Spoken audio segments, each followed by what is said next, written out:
On va voir maintenant comment on peut factoriser si on connaît plusieurs méthodes. La première question qu'on se pose toujours, c'est est-ce qu'on peut faire une mise en évidence? Si cela n'est pas possible, on se pose la question si c'est peut-être un trinôme carré parfait ou une différence de deux carrés.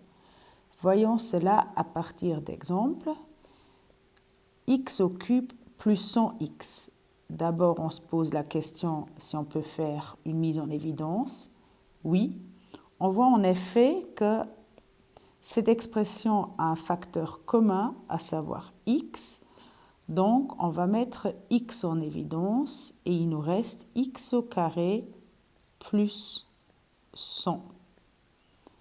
Si on continue à regarder l'expression entre parenthèses, on peut encore se poser la question si on peut continuer. Il s'agit bien de deux termes, mais il ne s'agit pas d'une différence de deux carrés, car on a un signe plus, donc on a terminé. On ne peut plus continuer la factorisation. Si on a un autre exemple, x au cube moins 16x, on voit de nouveau qu'on a le facteur x qui est commun aux deux termes.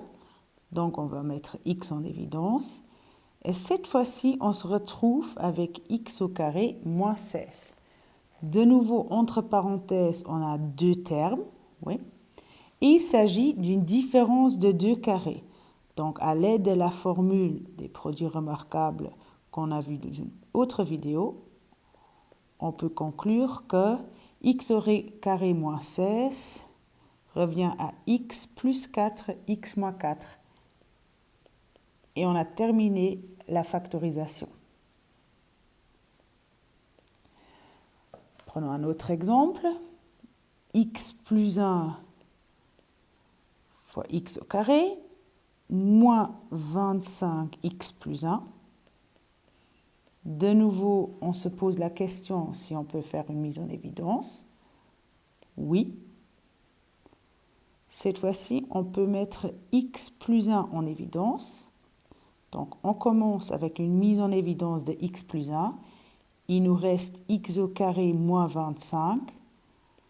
X au carré moins 25, c'est une expression de deux termes. C'est une différence de deux carrés.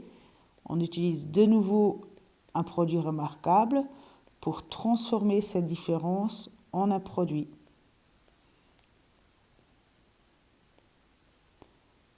Et on a terminé. Aussi cet exemple.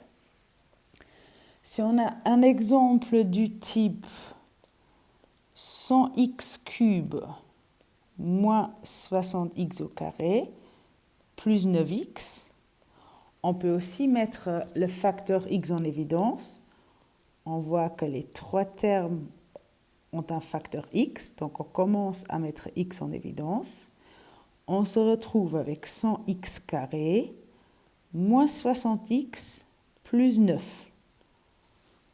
On regarde de plus près l'expression entre parenthèses. Cette fois-ci, il s'agit de 1, 2, 3 termes.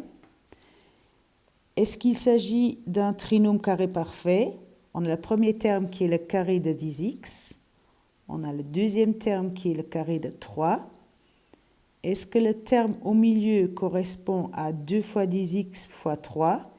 2 fois 10x est égal à 20x fois 3, ce qui est bien égal à 60x. Oui, il s'agit d'un trinôme carré parfait.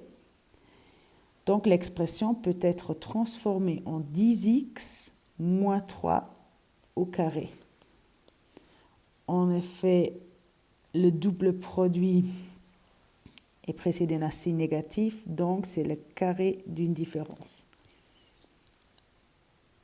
Merci.